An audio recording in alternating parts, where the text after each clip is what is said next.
साखरेच्या निर्यातीवरची बंदी म्हणजे एकूणच साखर उद्योगाची आणि ऊस उत्पादक शेतकऱ्याची अवस्था अशी झालेली आहे की आई जीव घालीना आणि बाप भीक मागून देईना.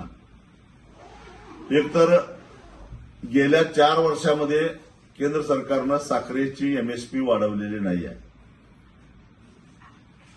आणि एमएसपी न वाढवल्यामुळं 4 वर्षामध्ये सातत्यानं साखरेचे भाव स्थिर राहिलेले आहेत, वाढत नाहीये. यावर्षी देशामध्ये साखरेचं उत्पादन घटलेलं ही गोष्ट खरी आहे. मग सरकार जर का साखरेची एमएसपी वाढवणार नसेल, जगाच्या बाजारामध्ये साखरेला भाव चांगला मिळत असेल, तर मग साखर कारखान्यांनी साखर निर्यात का करू नये आणि त्यालाही तुम्ही बंदी घालता, स्वतःही भाव वाढवत नाही. याच्या पाठीमागचं केंद्र सरकारचं लॉजिक काय आहे? पण त्याचा थेट परिणाम हा ऊस उत्पादक शेतकऱ्यांच्यावर व्हायला लागलेला आहे. खरं तर आमचं आणि साखर कारखान्यांचं भांडण आहे ते ऊसापासून तयार झालेली साखर आणि त्याच्या उपपदार्थातून आलेल्या पैशातून शेतकऱ्याचा हिस्सा जास्तीत जास्त मिळाला पाहिजे यासाठी आहे. पण साखरेचे भावच वाढले नाहीत तर मग साखर कारखाने तरी काय करणार? आणि त्यामुळे आज परिस्थिती अशी आहे की देशामध्ये जवळपास 12,000 कोटी रुपयाची ऊस उत्पादक शेतकऱ्यांची देणी थकलेली आहे. राज्यामध्ये 3,000 कोटीच्या आसपास देणी थकलेली आहे. याला जबाबदार कोण?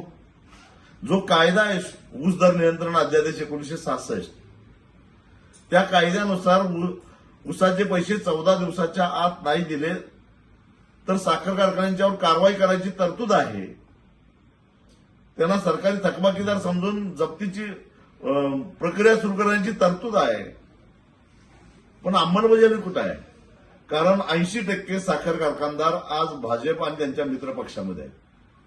कोण काय कारवाई करणार? म्हणजे याचा थेट परिणाम साखर कारखानदारांचं सोडावं, ते काही साखरेचे पैसे मिळत नाहीत, साखरेला दर नाही म्हणून हात वर करतात, सरकार कारवाई करत नाही माहिती आहे. त्याचा थेट फटका बसतो तो ऊस उत्पादक शेतकऱ्यांच्यावर. एका बाजूला रासायनिक खताचे दर आकाशाला भिडलेले आहेत. आमचे पंतप्रधान शेतकऱ्यांना सांगतात की रासायनिक खताचा वापर कमी करा. दुसऱ्या बाजूला साखर कारखानदार पैसे द्यायला तयार नाहीत. शेतकऱ्यांनी काय करायचं? खरं तर हा जो सरकारचा निर्णय आहे तो मूर्खपणाचा आहे, भंपकपणाचा आहे असं मी म्हणेन.